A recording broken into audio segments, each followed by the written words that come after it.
This is TLV1.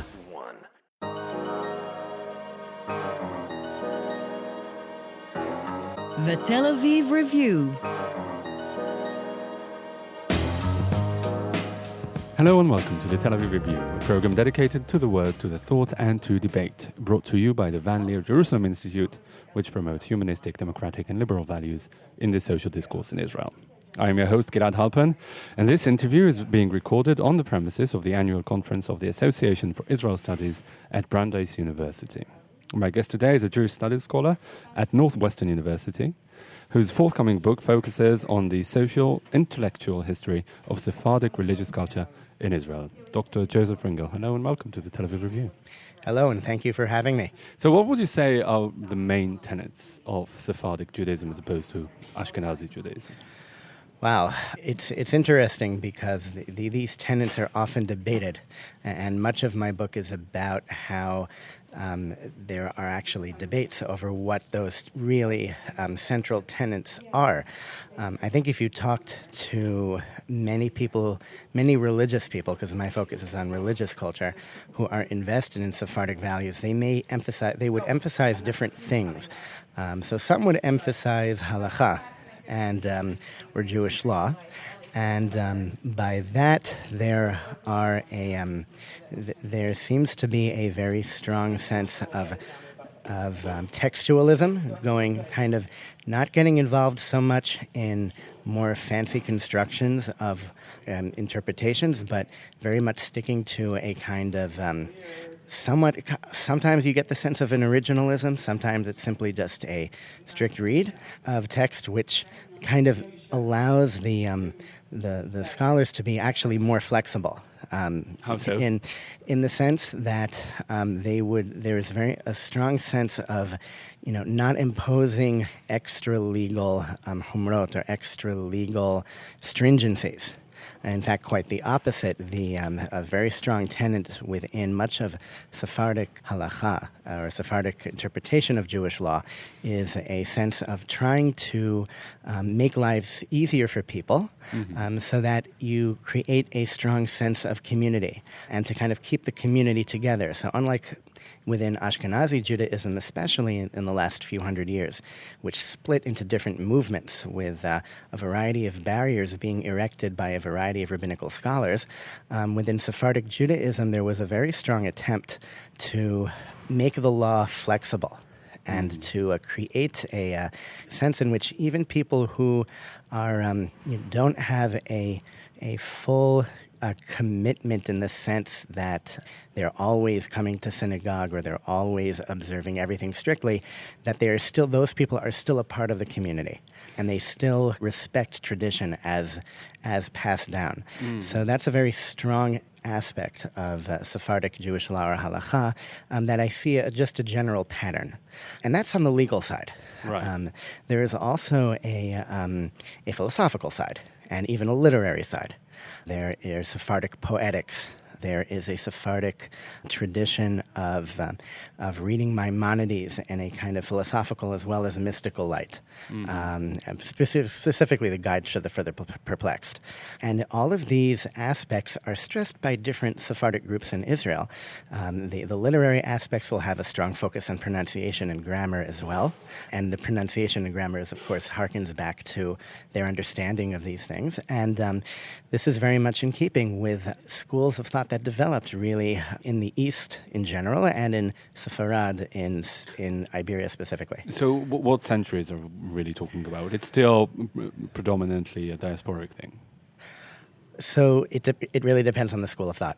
It really depends on the school because I researched different schools, and that's what I did. I went around and I sat in on classes in different yeshivot and in different, even as young as 6th through 8th grade. Each really has its own understanding of what it means. So some people will focus on the 16th century, on 16th century thinkers, or some people will go back further. Some people just have a holistic sense of this is, what the tradition says. And some of these debates, there is also the kinds of debates also go on over Ashkenazi influence. You know, is this truly authentically Sephardic, or is this something else? And that's what a lot of the article that you had referenced and that I had written on the debate between Ovadia Yosef and Zini, both of whom have their own educational institutions, really reflect this kind of attempt to recreate a kind of authentic Sephardic past that they believe to be pure, but obviously... Because they were on the cusp between the diaspora and Israel, right? Yeah, I mean, the existence of Israel and the shifting of the center of gravity of Sephardic Judaism to Israel required a certain reformulation of what Sephardi Judaism is. Well, yes, and what's interesting is that this really did revolutionize Sephardic Judaism as it is understood by many of its adherents today. Just can't be understood without reference to Kibbutz Galiot, or the return to the land, and somehow the land plays a role in some way in kind of having to reorganize a sense of what it means to be Sephardic. And the question is how to draw those boundaries. Once you have really different Sephardic groups all coming together in one country, and these are very different traditions, then, okay, how do you reconstruct something that speaks to everyone, that's strong enough to create a united vision, but on the same time still be inclusive of all of the different traditions, and that's become very challenging. Mm-hmm. So are there any elements in Sephardi Judaism that are predominantly Israeli, that are homegrown in a sense?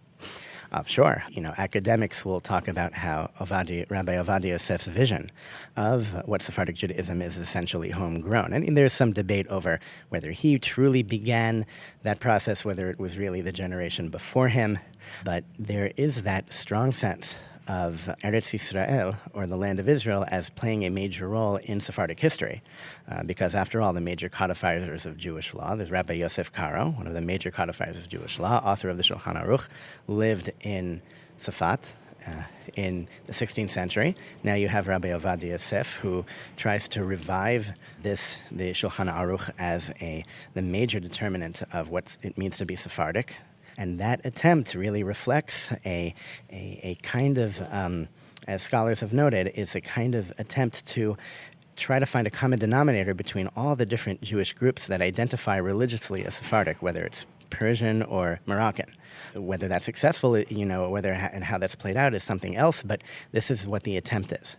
And sure, and I should point out that even Rabbi Ovadia Yosef's critics, the article that I wrote on Rabbi Zini, for instance, and you can look at other people as well, Rabbi Meir Mazuz, Rabbi Chaim Amselem, all of these people they are all expressing their Sephardic roots in ways that match or make sense, or at least are very impacted by the categories of contemporary, current day religious politics and the Israeli social political situation. Mm-hmm. Tell us a bit about the contention between Ovadia Yosef and his critics, because his character, his persona, was so imposing and predominant in so many ways, halachically, politically. Was there really any space left for anyone else? Well, I mean, a part of what happened was because Rabbi Ovadia Yosef eventually, through his activities as chief rabbi, A, and B, through his continued involvement, especially after that time, in the beginning and then the burgeoning Shas party, really enabled him to be able to find a venue for his vision to be predominant, his vision of Sephardic Judaism to be predominant within a major school system, because after all, Shas is very much about education. And educating their children to be Sephardic in the way they understand that, and specifically, at least in theory, the way he understands it.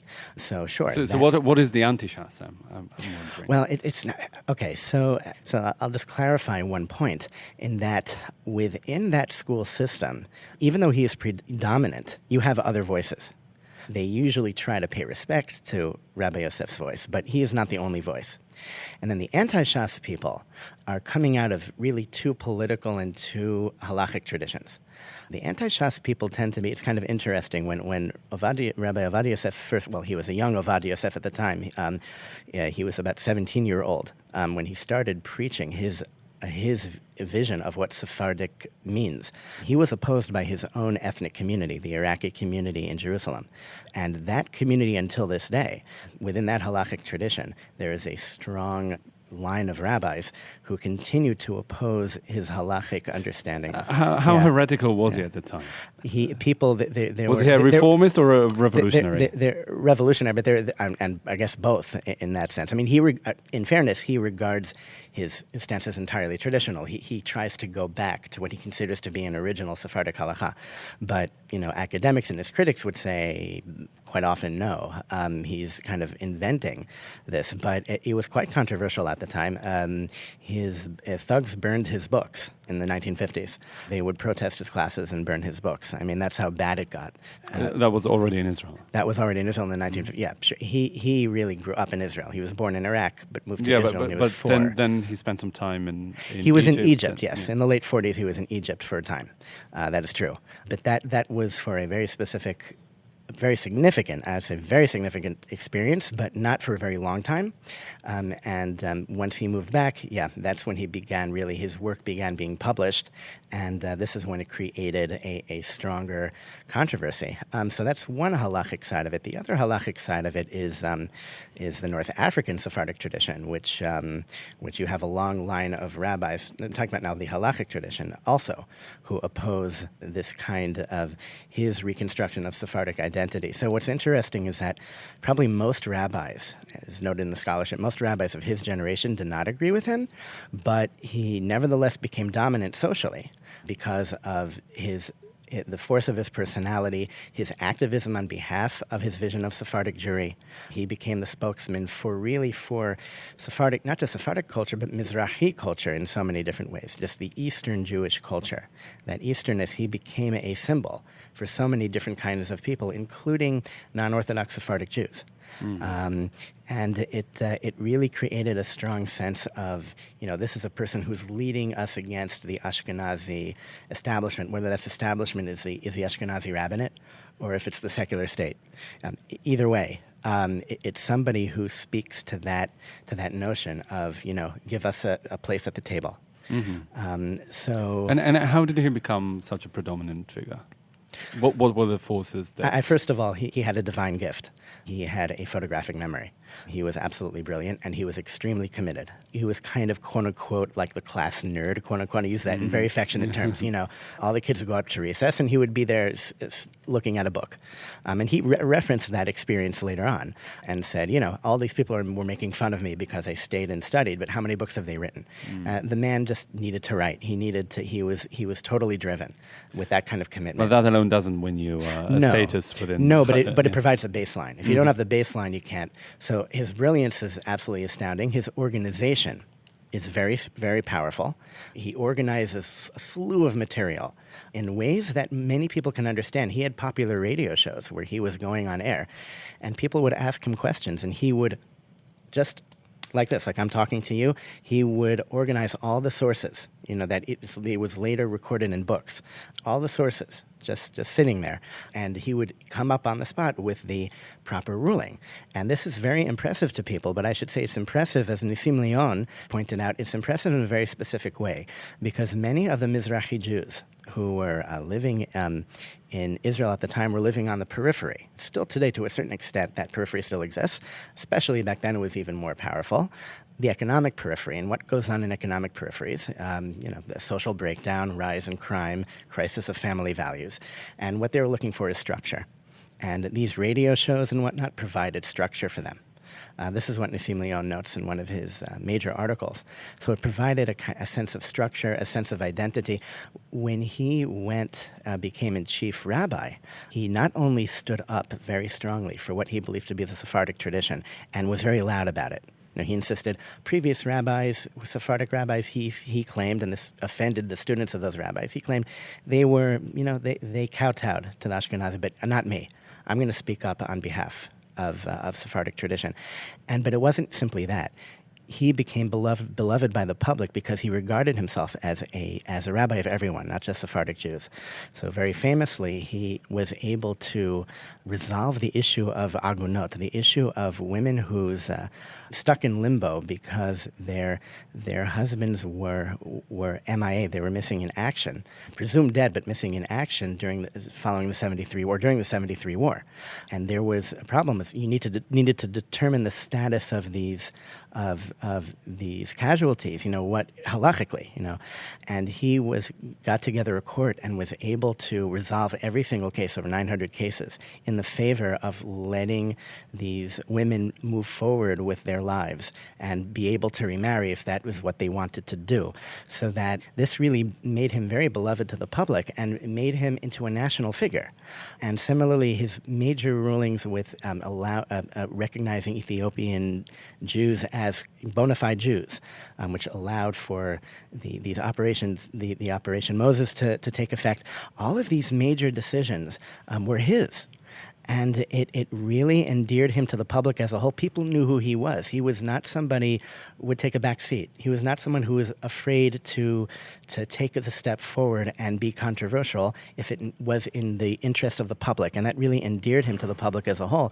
So he became, by the time he got involved in Shas brought him in because he was already a national figure, as well as a Sephardic figure, and very proud of it.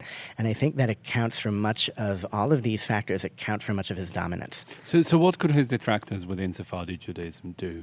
I mean, once he became, they were sidelined. Now, did they fight back? Oh, they fought back, sure. How?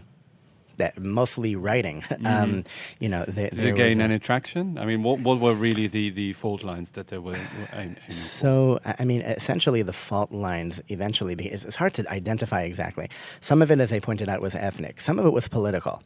In other words, you had people who did not join up with Shas, who were on the Ashkenazi Haredi side, who also didn't care for what was going on, and they kind of just stuck with the Aguda Ashkenazi Haredim.